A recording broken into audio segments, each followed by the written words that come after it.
just looked around and he's gone.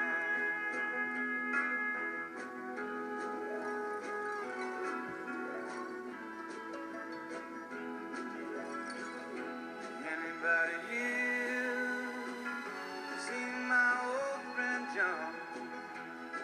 Can you tell me where he's gone? He freed a lot of people, but it seems the good they die young. 77 years ago, our fathers brought forth on this continent a new nation, conceived in liberty and dedicated to the proposition that all men are created equal. Now we are engaged in a great civil war, testing whether that nation, or any nation so conceived and so dedicated, can long endure. We are met on a great battlefield of that war. We have come to dedicate a portion of that field as a final resting place for those who here gave their lives that that nation might live. It is altogether fitting and proper that we should do this. But in a larger sense, we cannot dedicate, we cannot consecrate, we cannot hallow this ground. The brave men, living and dead, who struggled here, have consecrated it far above our poor power to add or detract. The world will little note nor long remember what we say here, but it can never forget what they did here. It is for us, the living, rather, to be dedicated here to the unfinished work which they who fought here have thus far so nobly advanced. It is rather for us to be here, dedicated to the great task remaining before us, that from these honored dead we take increased devotion to that cause for which they gave the last full measure of devotion. That we here highly resolve that these dead shall not have died in vain. That this nation, under God, Can you tell me where he's gone? Let us begin by being clear about General Smuts' new law. All Indians must now be fingerprinted, like criminals. No marriage other than a Christian marriage is considered valid. Under this act, our wives and mothers are whores, and every man here is a bastard.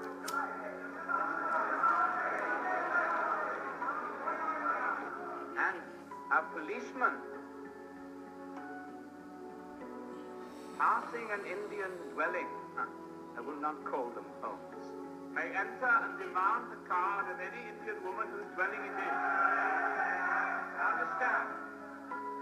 He does not have to stand at the door.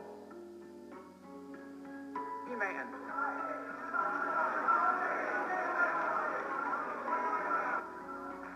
I praise such courage.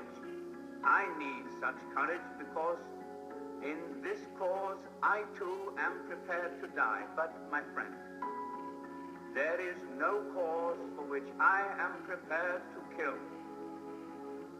Whatever they do to us, we will attack no one, kill no one, but we will not give our fingerprints, not one of us.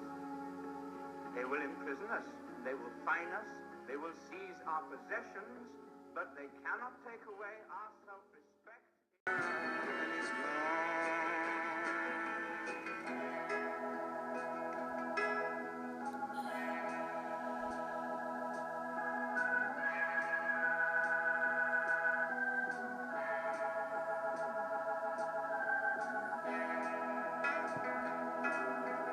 The very word secrecy is repugnant in a free and open society. And we are, as a people, inherently and historically opposed to secret society, to secret oaths, and to secret proceedings. For we are opposed around the world by a monolithic and ruthless conspiracy that relies primarily on covert means for expanding its sphere of influence, on infiltration instead of invasion, on subversion instead of elections, on intimidation instead of free choice.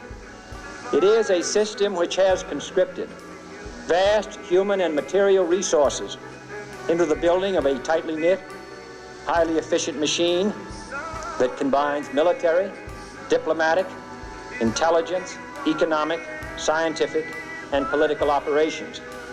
Its preparations are concealed, not published. Its mistakes are buried, not headlined.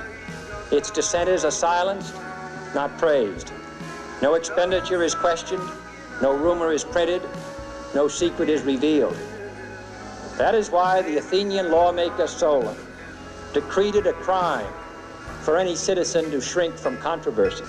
But I am asking your help in the tremendous task of informing and alerting the American people, confident that with your help, man will be what he was born to be, free and independent.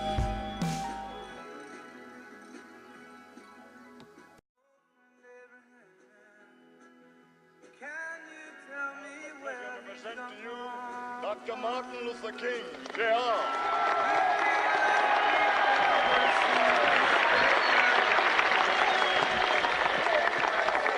I am happy to join with you today in what will go down in history as the greatest demonstration for freedom in the history of our nation.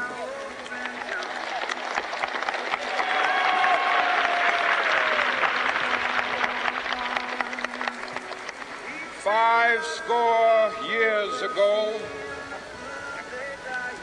a great American in whose symbolic shadow we stand today signed the Emancipation Proclamation. This momentous decree came as a great beacon light of hope to millions of Negro slaves who had been seared in the flames of withering injustice. It came as a joyous daybreak to end the long night of their captivity. But 100 years later, the Negro still is not free. 100 years later, the life of the Negro is still sadly crippled by the manacles of segregation and the chains of discrimination. 100 years later, the Negro lives on a lonely island of poverty. I have a dream that one day this nation will rise up and live out the true meaning of its creed. We hold these truths to be self-evident, that all men are created equal.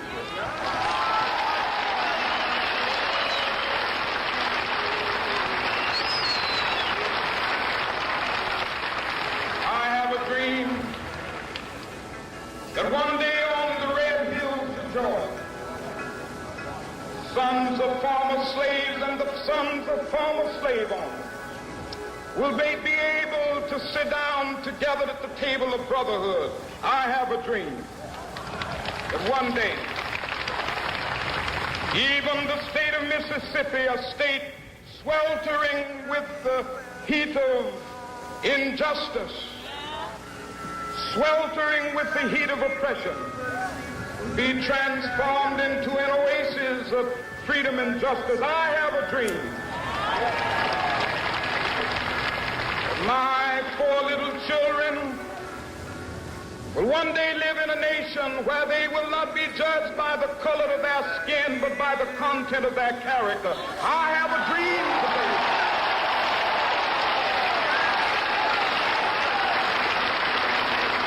I have a dream that one day, down in Alabama, with its vicious racists, with its governor having his his lips dripping with the words of interposition and nullification.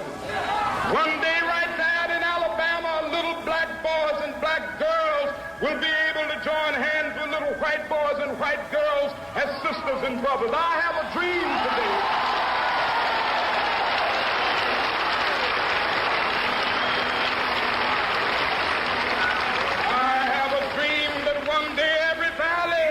Exalted. And every hill and mountain shall be made low, the rough places will be made plain, and the crooked places will be made straight, and the glory of the Lord shall be revealed, and all flesh shall see it together. This is our hope. This is the faith that I go back to the South with. With this faith, we will be able to hew out of the mountain of despair a stone of hope. With this faith, we will be able to transform the jangling discords of our nation into a beautiful symphony of brotherhood. With this faith, we will be able to work together, to pray together, to struggle together, to go to jail together, to stand up for freedom together, knowing that we will be free one day.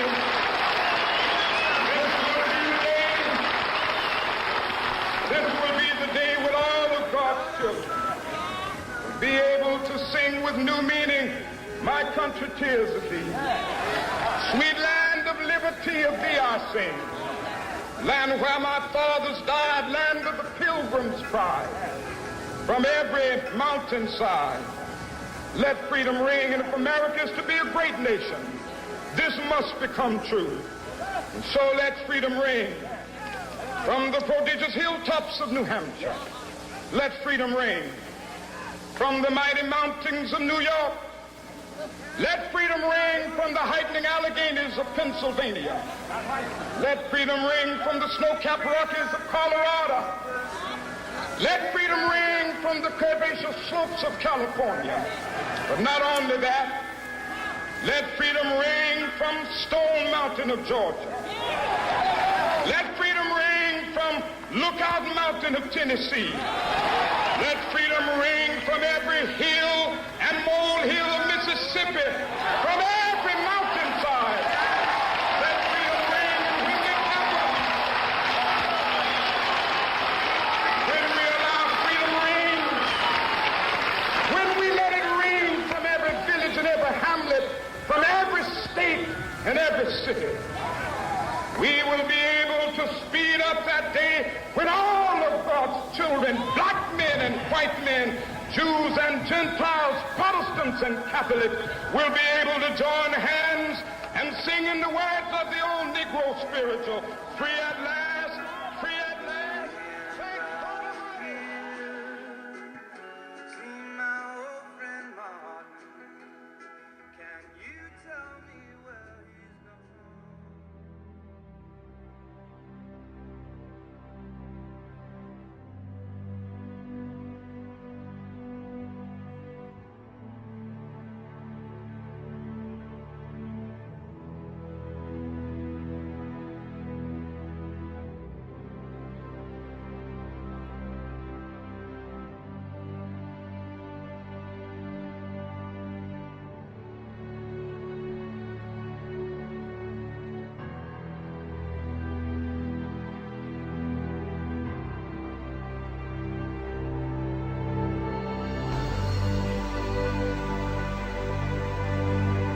I have some very sad news for all of you, and I think sad news for all of our fellow citizens and people who love peace all over the world.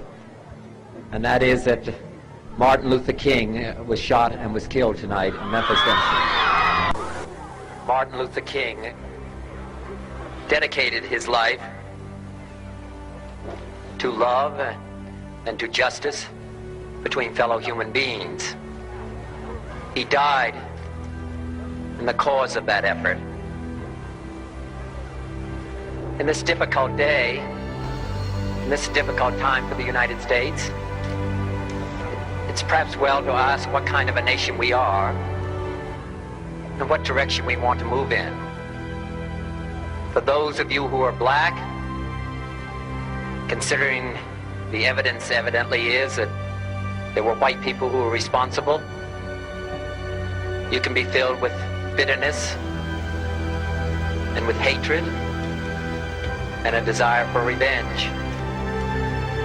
We can move in that direction as a country, in greater polarization, black people amongst blacks and white amongst whites, filled with hatred toward one another.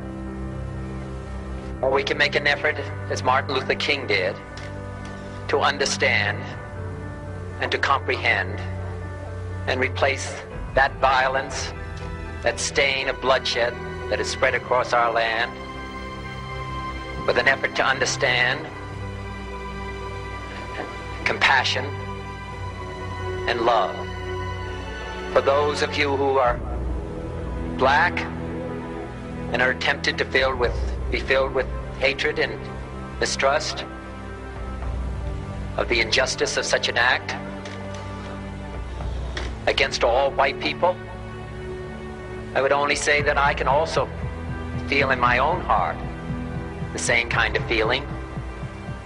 I had a member of my family killed, but he was killed by a white man. But we have to make an effort in the United States. We have to make an effort to understand, to get beyond or go beyond these rather difficult times. My favorite poem, my favorite poet was Aeschylus. He once wrote,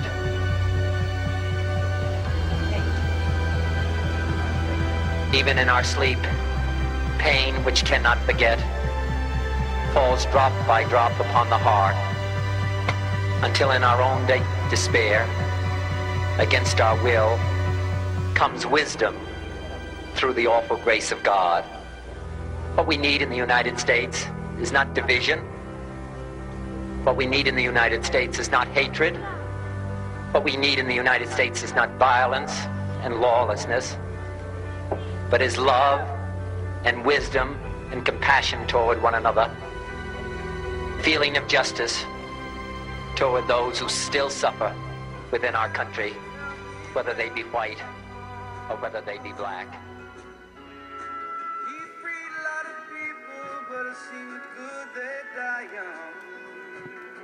You know, I just looked around and he's gone. Every country's had a violent revolution for one reason or the other. Not one of them has the freedom we're all talking about. So we're saying give peace a chance, you know, like nobody's ever done it before. And it's not a matter of, we're not thinking in terms of 10 years, we're thinking in terms of peace forever, you know. And everybody's talking about now. I want peace now. We can get peace now if we want it now. And the left wing talk about giving the power to the people. You know, anybody knows that the people have the power. All we have to do is awaken the power in the people. The people are unaware. It's like they're not educated to realize that they have power. They put the politicians in power. They vote for the local mayor. The people do it. But the system is so geared that everybody believes that just the father will fix everything. The father being the government.